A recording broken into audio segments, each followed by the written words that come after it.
ولقد نادانا نوح فلنعم المجيبون ونجيناه وأهله من الكرب العظيم وجعلنا ذريته هم الباقين وتركنا عليه في الآخرين سلام على نوح في العالمين إنا كذلك نجزي المحسنين إنه من عبادنا المؤمنين ثم أغرقنا الآخرين وإن من شيعته لإبراهيم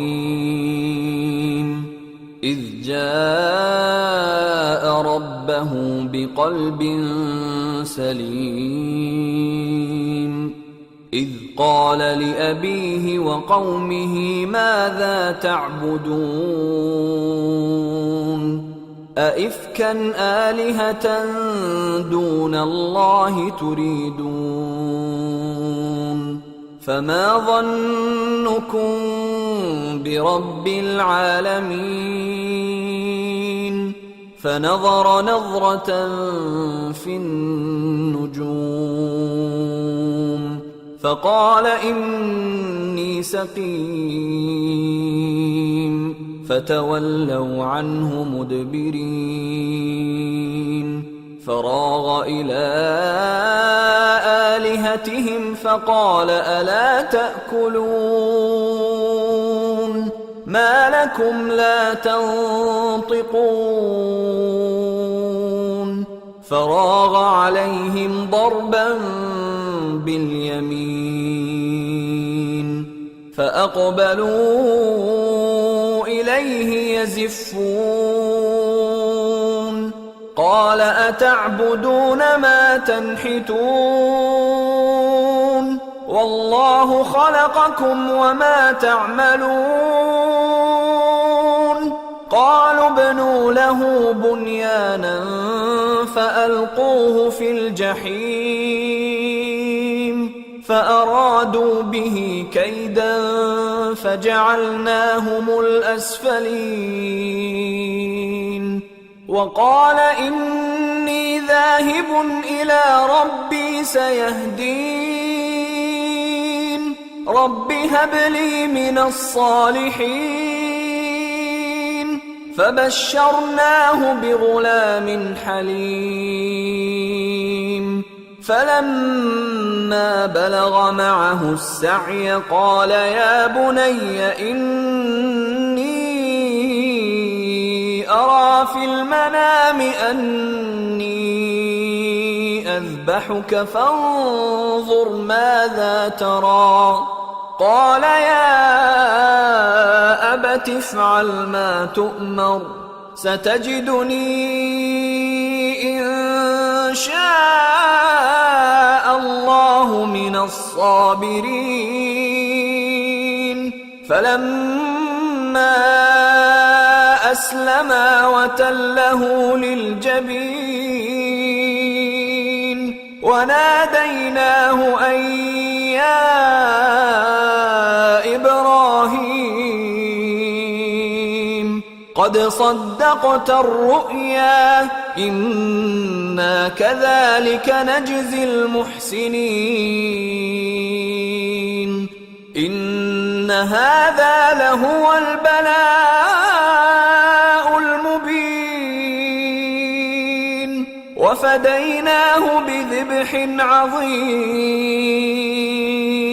وتركنا عليه في الآخرين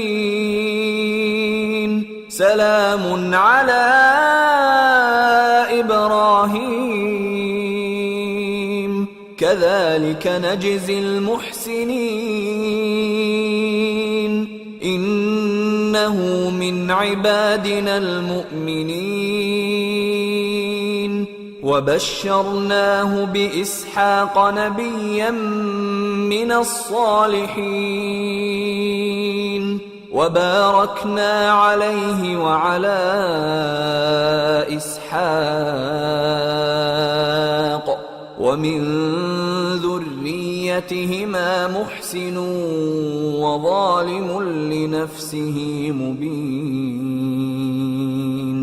اور ہم کو نوح نے پکارا، سو دیکھ لو کہ ہم دعا کو کیسے اچھے قبول کرنے والے ہیں، اور ہم نے ان کو اور ان کے گھر والوں کو بڑی مصیبت سے نجات دی، اور ان کی اولاد ہی کو ہم نے باقی رہنے والا بنا دیا، اور ہم نے پیچھے آنے والوں میں ان کا ذکر جمیل باقی رکھا، یعنی تمام جہانوں میں کہ نوح پر سلام ہو۔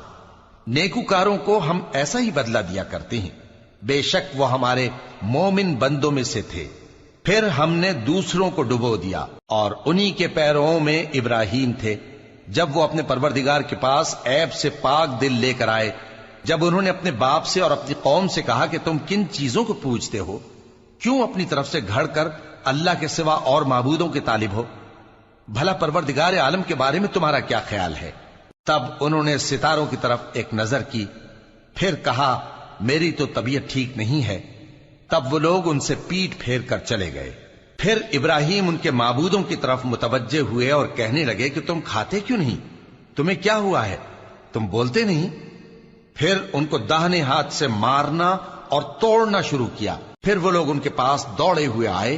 ابراہیم نے کہا کہ تم ایسی چیزوں کو کیوں پوجتے ہو جن کو خود تراشتے ہو، حالانکہ تم کو اور جو تم بناتے ہو اس کو اللہ ہی نے پیدا کیا ہے۔ وہ کہنے لگے کہ اس کے لیے ایک عمارت بناؤ، پھر اس کو آگ کے ڈھیر میں ڈال دو۔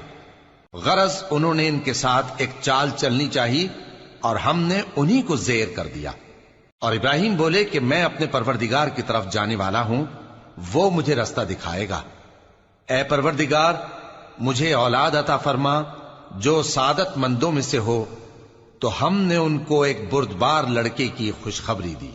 جب وہ ان کے ساتھ دوڑ دھوپ کی عمر کو پہنچا تو ابراہیم نے کہا کہ بیٹا، میں خواب میں دیکھتا ہوں کہ گویا تم کو ذبح کر رہا ہوں، تو تم سوچ لو کہ تمہارا کیا ارادہ ہے۔ انہوں نے کہا کہ ابا جان، جو آپ کو حکم ہوا ہے وہی کیجئے، اللہ نے چاہا تو آپ مجھے صابروں میں پائیے گا۔ اس طرح جب دونوں نے حکم مان لیا اور باپ نے بیٹے کو ماتھے کے بل لٹا دیا، تو ہم نے ان کو پکارا کہ اے ابراہیم، تم نے خواب کو سچا کر دکھایا، ہم نیکوکاروں کو ایسا ہی بدلہ دیا کرتے ہیں، بلا شبہ یہ کھلی آزمائش تھی۔ اور ہم نے قربانی کے ایک بڑے جانور سے ان کا یعنی اسماعیل کا فدیہ دیا، اور پیچھے آنے والوں میں ہم نے ابراہیم کا ذکر خیر باقی رکھا کہ ابراہیم پر سلام ہو۔ نیکوکاروں کو ہم ایسا ہی بدلہ دیا کرتے ہیں، بے شک وہ ہمارے مومن بندوں میں سے تھے۔ اور ہم نے ان کو اسحاق کی بشارت بھی دی کہ وہ نبی اور نیکوکاروں میں سے ہوں گے، اور ہم نے ان پر اور اسحاق پر برکتیں نازل کی تھیں، اور ان دونوں کی اولاد میں سے نیکوکار بھی ہیں اور اپنے آپ پر سراسر ظلم کرنے والے یعنی گناہگار بھی ہیں۔